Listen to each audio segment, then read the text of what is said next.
when we create a product, you start from a functioning product, not from the best product.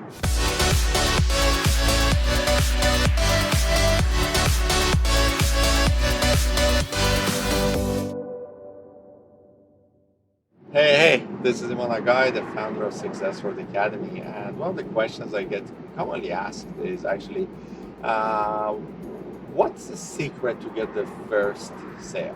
Okay.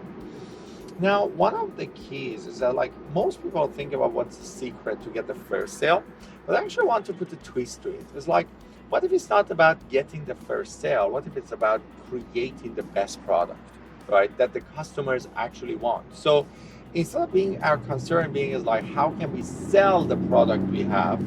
At the beginning of the business, our concern be what is the product that people want to buy? And instead of getting focused on what if I go out and like try to sell the product I have, we look at it different way. We look at it as like, how can I sit with people and actually get them to buy into my vision of what I want to create for them and get their buy-in on supporting me and working together to create the best first product, right? Now, this is not a new concept, by the way. That first product is called the beta product. This is the product that usually you create to test in the market to see if that product works or not. Now, there are different type of businesses obviously out there. There are businesses that are based on your information, right? You're selling coaching packages, or you're selling seminars or conferences or courses and stuff like that. There are businesses that are related to the services that you offer, and there are services related to the product that you create, right? But regardless, whether it's a physical product that you're going to create, or it's a service, or it's a coaching program, or whatever that is, okay?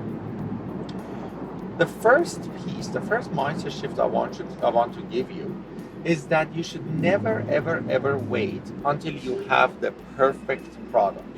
However, you have to create a functioning product from the first day. Now, there is a big difference between a functioning product and the best product, okay? For example, let's say I want to help people to move from place A to place B, right? Now, what I can do is that I can wait for like 100 years until I have the perfect car that it can drive on its own and takes people safely from place A to place B, right? But that's not what the car manufacturers did. That's not how it happened. What happened was that people said, you want to go from place A to place B, let's give you a geisha, right? Let's kind of make this place that's just kind of like the horses and donkeys can actually carry you and take it to the next place. Let's actually start with this wheel. Like, just kind of like, can we give you a wheel that, you know, just kind of use to carry yourself easier, right? And then after that, we're like, well, donkeys and horses and stuff like that get tired. It's hard to take care of them. So let's move to the next one. What if we make bicycles, right? So then we made bicycles, and then when bicycles are like, well, you know, the lots of uphills and downhills. What if we could actually kind of put an engine into this? And then when the engine was created, then they put an engine in this, and then now we got a motorcycle, right? And we're like, oh, but what if we want to go like 4 people together at the same time? And then they started like making a car, right? But the first car wasn't like as advanced as today's cars, right? The first car was just a random car. So like kind of, and then over and over and over, the innovation got better, the tests got better. You know, there were like lots of cars that were made that were not safe at the beginning. Lots of people died, lots of people got into an accident. Lots of people get into an accident right now. You know how crazy it is that even we drive? You know, some of you are watching this and are like, yeah, and how crazy it is when you record the video while you're driving. Just so we're clear, I have a videographer. I am paying attention to what I'm driving and where I'm driving, okay? I'm not holding the camera myself. But the key to that is that you need to understand that when we create a product, you start from a functioning product, not from the best product, okay?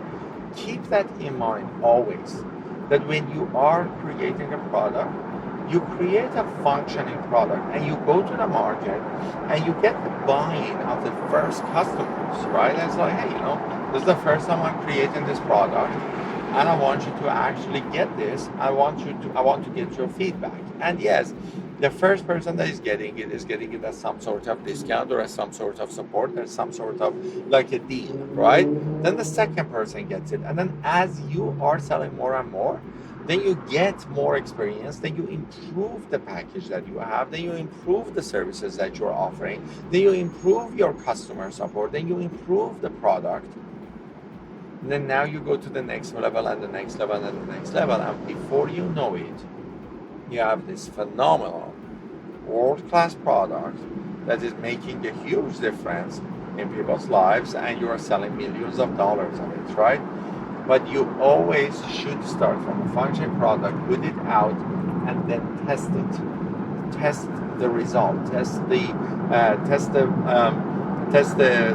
functionality. Ask feedback from people on how you can improve it, and then make it better and better and better. Never wait until you have the perfect product, because the only way of having the perfect product is with testing, right? And here is another thing. If you think you can wait until you have the perfect product based on your own mindset, you're actually wrong. Because what you will end up with, is the right product for you, not the right product for the market. It's the right product for you. And you need to understand that something that's the right product for you isn't always the right product for the market. Okay? So for example, like if I like to have a fast car, doesn't mean that everybody in the market likes to have a fast car. It just doesn't mean it, right?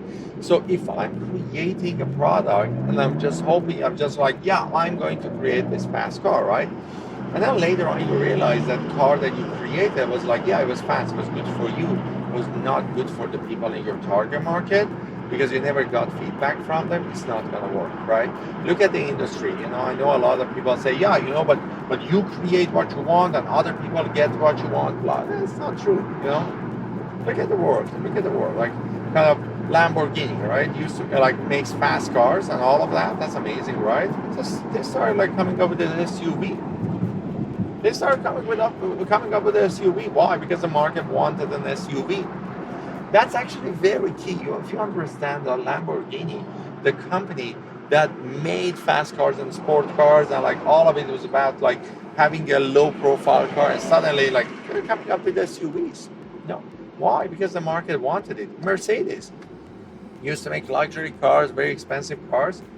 Now they have a car that starts at $29,000. $29,000. That's like really like kind of very different from the branding the Mercedes started with. Why? Because as you have more products in the market, as you test it, you understand what the market wants and you improve it, right?